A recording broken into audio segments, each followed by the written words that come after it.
2 mai 2026, peuple d'Afrique, recevez nos salutations. Les choses continuent de bouger. Des arrestations en cours. D'ailleurs, j'ai vu Libou de Dakar essayer de tweeter là-dessus. J'ai dit, mais de quoi vous avez peur? C'est là que vous comprenez un peu pourquoi les fameux terreurs de la jeune française avaient parlé d'un blocus autour de Bamako. Selon eux, les gens peuvent sortir de Bamako mais ne doivent pas entrer. J'ai dit, vous êtes trompés. Pourquoi? C'était une façon aussi pour eux de permettre à tous les traites qui sont à l'intérieur d'essayer d'échapper. Sinon, normalement, s'il doit y avoir blocus, on ne doit pas entrer, on ne doit pas sortir. Mais dire que les gens peuvent sortir de Bamako mais ne doivent pas entrer, dès lors, il fallait, c'était une façon de nous mettre la piste à l'oreille. Peuple d'Afrique, les arrestations sont en cours. Ça continue encore. Comment nous l'avions appris? À travers les communiqués du substitut du procureur, Ablaye Nantoumé, chevalier de l'ordre national. Un communiqué publié hier, c'est-à-dire le 1er mai 2026. Les communiqués en question du procureur de la République près le tribunal militaire informe l'opinion nationale et internationale de l'ouverture d'une enquête à la suite des événements du 25 avril 2026. Lesquels événements, tristement, ont permis d'attaquer certaines de nos positions militaires, y compris à Kati, à Bamako, et surtout les domiciles du ministre de la Défense, le regretté Sadio Kamara, paix à son âme. Donc, le procureur de la République près du tribunal militaire a ouvert cette enquête. Et il nous informe encore que les investigations en cours ont permis d'établir un faisceau d'éléments solides, il dit bien, il précise, d'éléments solides qui ont permis pour le moment de parler de complicité de certains militaires en activité. On l'avait dit ici, que les choses n'étaient pas claires. De certains militaires en activité, des militaires radiés et des militaires en cours de radiation, c'est pas fini. Plus certains civils. Et les civils cités, c'est Oumar Mariko. N'oubliez jamais, Oumar Mariko, c'est politicien qui, juste quelques jours avant cette attaque, avait essayé de nous distraire avec une sorte, lui, il va faire libérer les otages, que voilà, le Génim lui a promis de faire libérer 4 otages. Or, le Génim projetait déjà d'attaquer le Mali, de faire des assassinats. Le Génim, d'après les informations que nous avons jusqu'à présent, qui restent à confirmer, le sieur Oumar Mariko aurait effectué ce voyage avec certaines devises. D'aucuns parlent de dollars, d'euros et même du franc CFA, qui est consommé localement. Régler un peu la facture de ces terreaux qui, avant de passer à l'acte, ont exigé le paiement de quelque chose. Mais restons dans le cadre du communiqué du procureur pour finir avec.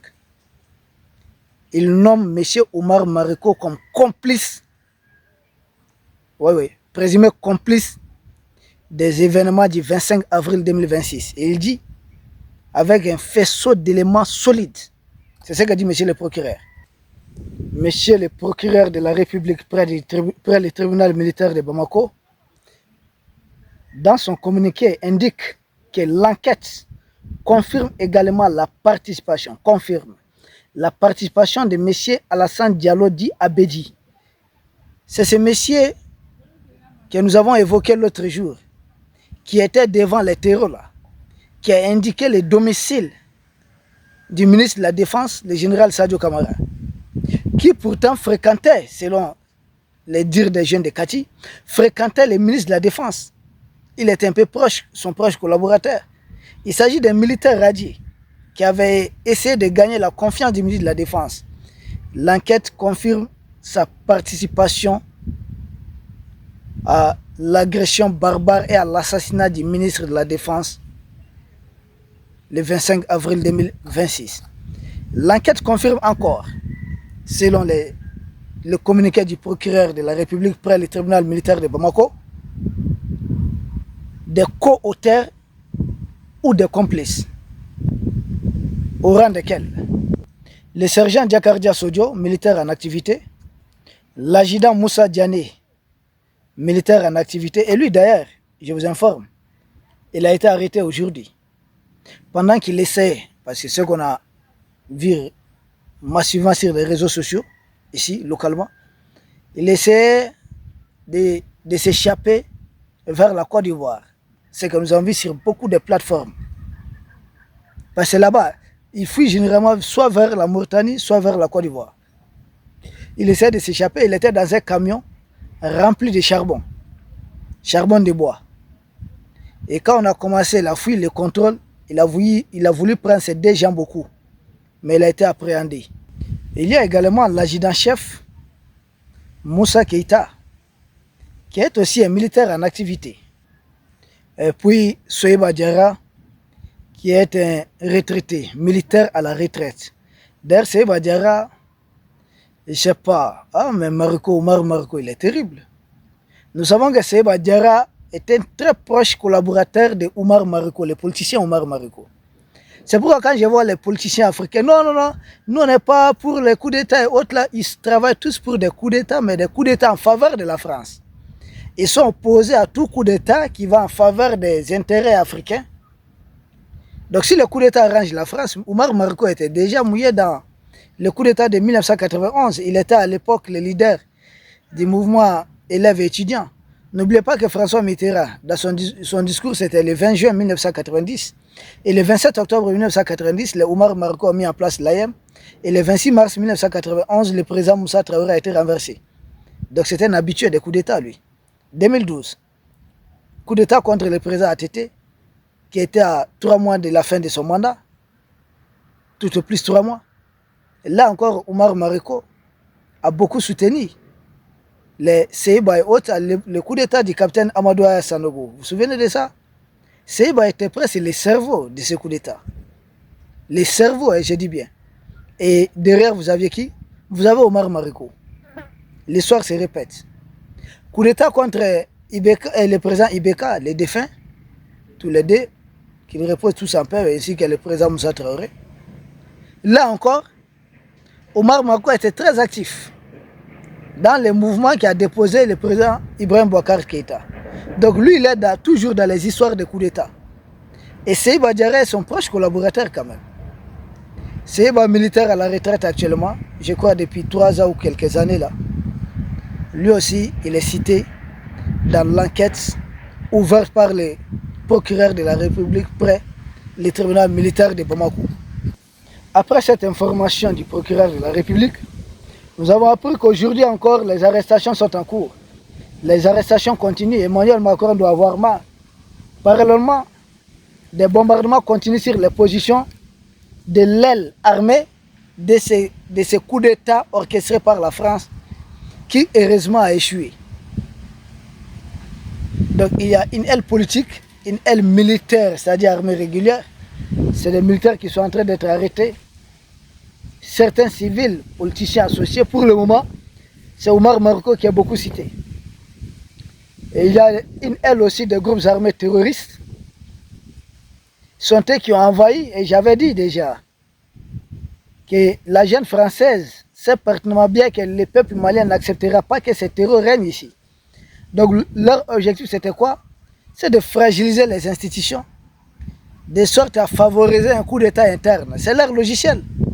Mais Donald Trump, Benjamin Netanyahou ont régulièrement appelé l'armée iranienne à faire un coup d'État en Iran. Ils l'ont fait, non? Parce que pour eux, il suffit de bombarder, affaiblir l'armée, affaiblir les institutions et maintenant pousser à un coup d'État. Ils sont dans ces schémas. Fragiliser les pouvoirs en place, pousser à un coup d'État, mais les arrestations continuent. Les arrestations continuent. Parce que les procureurs de la République tiennent à faire une lumière sur toute affaire, sur toute cette affaire. Et nous, opinion malienne, nous attendons ça. Parce qu'il est faux. Vous savez, les choses là ont été un peu simplifiées. Nous avons tout de suite compris qu'il y a un complot. Ce n'était pas du tout normal. Vu la puissance de l'armée malienne, comment ces gens peuvent avancer facilement comme ça jusqu'à Kati? Et dans toutes les grandes villes, dans à peu près 5-6 grandes villes, sans qu'on puisse les détecter à temps. Vous avez jusqu'à 20 km de Kati, on les avait repérés, du haut. Mais qui a créé des couloirs pour ces gens? contourner les différentes positions de l'armée malienne, nos patrouilles. Ces gens se sont faufilés, quoi. Donc, quelque part, ils ont dit être orientés. Et c'est là qu'on comprend depuis, c'était pas à nous de dire les choses. Il fallait attendre l'ouverture d'une enquête, c'est tout ce que nous on pouvait demander. Et la façon dont le ministre de la Défense a été éliminé, il fallait quelqu'un, parce qu'il a des épouses, paix à son âme. Il fallait savoir où il passe la nuit exactement. Et pour cela, il faut quelqu'un qui fréquente la maison. L'endroit le plus touché, c'est là où il est décédé, là où se trouvait sa seconde épouse. C'est là-bas qu'il était. Là où était sa première épouse, c'est là sorti. C'est-à-dire qu'il fallait quelqu'un qui connaît la maison. C'est pourquoi nous saluons ce travail du procureur qui est non seulement rapide, mais très efficace. Ça commence à nous soulager quand même. Il y a des complots.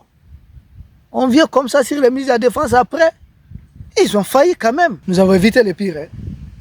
Ah, mais qu'on vous le dise ou pas, à des endroits distincts, au niveau du camp, ils ont approché quand même l'habitation, là où se trouve le président. Il était là-bas ou pas, je ne sais pas, c'est un militaire. Il s'agit des commandos. Mais en tout cas, ils avaient approché un endroit très stratégique.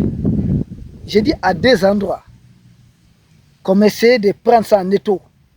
Heureusement que nos militaires qui étaient là se sont battus comme des lions. Malgré les nombres. Ils étaient en nombre. Hein?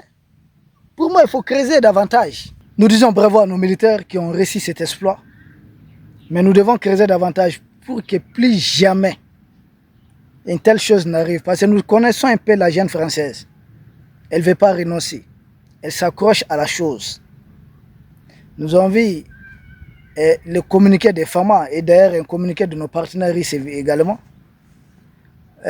Les terreaux venant du côté de la Mauritanie ont été neutralisés. Il y a à peu près 200 qui ont été neutralisés. Ce n'est pas fini. Ils continuent de venir. D'ailleurs, nos partenaires russes disent qu'ils sont en train de compenser toutes les pertes qu'ils ont eues lors des batailles du 25 et du 26 avril. Compenser les pertes, c'est en vue de quoi? Essayer de lancer un autre assaut. Mais à chaque fois, ils vont perdre beaucoup plus d'hommes. Ce qui compte pour nous, c'est que l'armée reste très unie, très très solidaire. Parce que leur objectif, c'est de pousser à un dysfonctionnement interne. Il ne faut pas tomber dans les pièges de l'ennemi. Nous devons rester solides et sereins. Les terreaux en question, ils peuvent essayer, mais seront régulièrement détruits. D'ailleurs, je pense qu'ils sont en train de nous donner une occasion de détruire presque tous les terreaux en Afrique de l'Ouest. Parce que les terreaux qui sont venus là, les mercenaires, beaucoup ne sont pas maliens. Ils viennent d'autres horizons. Vous avez vu dans les autres pays, là, les attaques terroristes, là, tout est calmé. Ils ont jeté toutes leurs forces de la bataille contre le Mali. Pour le moment, nous sommes en train de les contenir. C'est là que les autres pays de l'Est qui nous appuient déjà doivent appuyer davantage parce que pour le moment, ils sont donnés rendez-vous ici. Nous allons les écraser ici, de sorte que nous soyons tous tranquilles. Ils ont jeté tout l'air dévolu contre le Mali. Donc nous devons rester très très serrés et très concentrés. Pendant que nous y sommes pour terminer, j'en appelle aux fameuses ONG de la Jeune Française et des impérialistes d'aller voir ce qui s'est passé à Kidal. Quand ils ont mis pied à Kidal, nous condamnons tous les viols commis contre les femmes. Des viols, allez voir les centres de santé là-bas. Des enfants terrorisés, des populations torturées. C'est ce qui s'est passé à Kidal. Mais qui a permis ça? Ceux qui les ont aidés. La Jeune Française en tête, suivie de deux autres gentes qui l'accompagnent. Tebboune et puis Gazouani. C'est ce qu'ils ont fait à Kidal. Et quand je les vois, non, droit de l'homme, enfin, vous avez commis des exactions là-bas. Mais bizarrement, leur ONG ne voit pas. Les ONG qui se font appeler par des terreaux contre notre armée régulière, des terreaux qui viennent attaquer notre pays. Cette histoire d'ONG haute là. Parce que l'un des policiers nous a même appris qu'il y a une personne autour de son entourage qui bénéficie d'un financement colossal. aux autorités d'approfondir l'enquête. Peuple d'Afrique, nous vous remercions. Donc les arrestations continuent et nous allons vous tenir informés. Merci beaucoup et nous espérons vous retrouver demain pour un autre sujet au sommet de l'actualité. Merci.